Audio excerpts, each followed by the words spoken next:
Estamos falando sobre pregação no Novo Testamento. Pregação e comissão.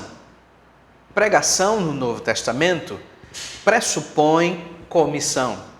Trata-se de uma função exclusiva de homens, especialmente comissionados para a tarefa. E como pregarão, se não forem enviados? Romanos 10, 15. Apenas Cristo ou alguém comissionado por Deus com este propósito tem autoridade divina para se apresentar publicamente como arauto de Deus e proclamar em nome dele a sua palavra. Nos evangelhos, apenas João Batista, Jesus e os apóstolos, comissionados por Jesus, são apresentados como sujeitos legítimos de queriço, da pregação. Perceba que pregação pressupõe comissão.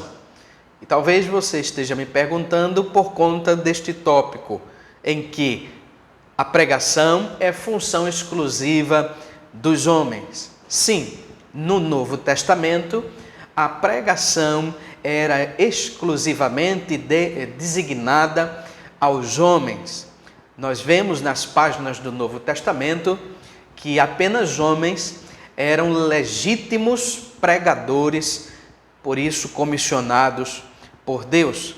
Você pode ter como referência Mateus capítulo 3, verso 1, Mateus 4, 17 e 23, Mateus 10, 7 e 27. Acompanhe esses textos em casa e você poderá perceber como pregação pressupõe comissão do próprio Deus.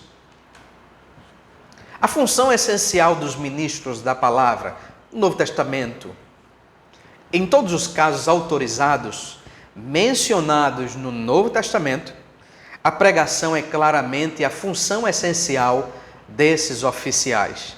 João Batista foi principalmente um arauto, designado para anunciar a iminência do reino de Deus e convocar o povo ao arrependimento.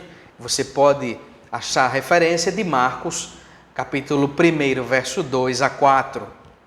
A pregação foi também tarefa fundamental do ofício profético de Cristo. Ele começou seu ministério pregando numa sinagoga em Nazaré. Lucas capítulo 4, verso 18 e 19, menciona este fato.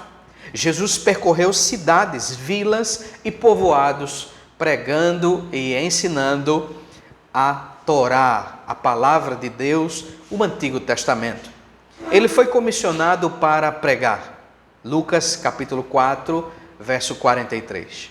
O apostolado foi um ofício temporário, com o propósito de instruir a igreja na dispensação da graça.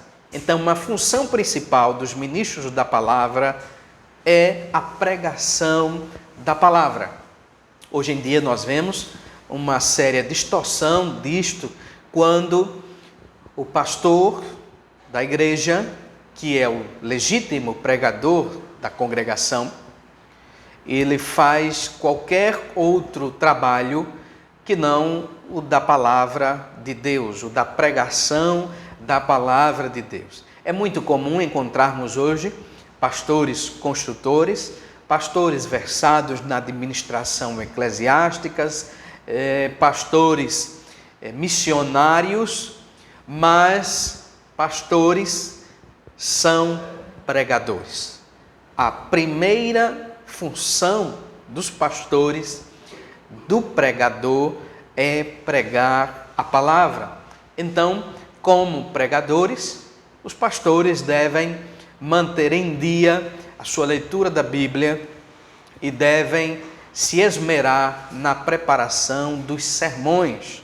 Esta é a principal tarefa do pastor e a igreja brasileira precisa entender a principal tarefa do pastor, que é a pregação. O conteúdo da pregação. O conteúdo da pregação do Novo Testamento é a palavra de Deus, cuja essência é Cristo. Sempre que o verbo querisso se refere à função de alguém comissionado para a tarefa, tem como objetivo ou conteúdo geral a palavra de Deus, conforme 2 Timóteo, capítulo 4, verso 2, a palavra da fé, Romanos 10, 8, e todo o desígnio de Deus, Atos 20, 27. A palavra pode ser expressa em termos de exortações ao arrependimento, em virtude da iminência do reino de Deus, como o Evangelho de Deus, ou o reino de Deus, ou simplesmente o Evangelho. Este é o conteúdo da pregação. A autoridade da pregação. A autoridade da pregação no Novo Testamento se fundamenta na comissão do pregador, depende da sua fidelidade à mensagem recebida. Na qualidade de arauto, o pregador é o porta-voz de Cristo. Sua pregação deve ser recebida como palavra de Deus e sua voz equiparada à voz de Cristo. Paulo declara com relação ao seu ofício de ministro da palavra: em Cristo é que falamos, na presença de Deus, com sinceridade e da parte do próprio Deus. 2 Coríntios, capítulo 2, verso 17. De forma que a autoridade da pregação se dá conforme a fidelidade do pregador à mensagem recebida de Deus, isto é, do conteúdo bíblico oferecido aos ouvintes na pregação. O pregador deve permanecer fiel ao texto bíblico para que esta pregação seja uma pregação autoritativa da parte de Deus. Propósitos e resultados da pregação. O uso dos termos falar, anunciar, testemunhar, ensinar e palavras derivadas como sinônimos de pregar no Novo Testamento indica que comunicação, proclamação, testemunho e instrução são elementos da pregação. A pregação é o meio de comunicação. Ela busca transmitir uma mensagem aos ouvintes. A pregação é um instrumento de propagação.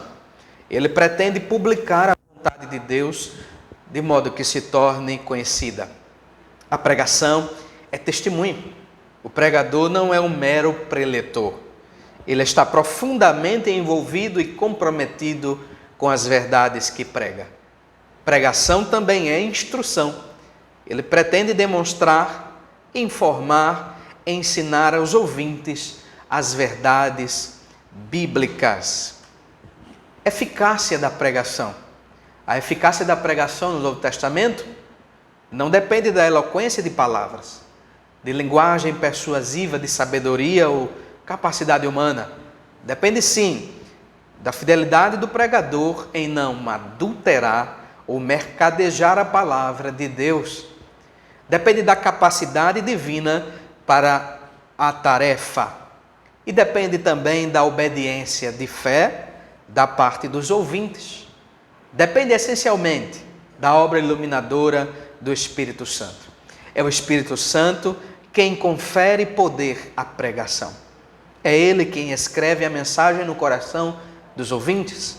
Somente Ele faz resplandecer o Evangelho no coração, para a iluminação do conhecimento da glória de Deus na face de Cristo, conforme nos diz o apóstolo Paulo em 2 Coríntios, capítulo 4, verso 6. A eficácia da pregação não depende da retórica, mas depende exclusivamente da ação do Espírito Santo no coração dos ouvintes.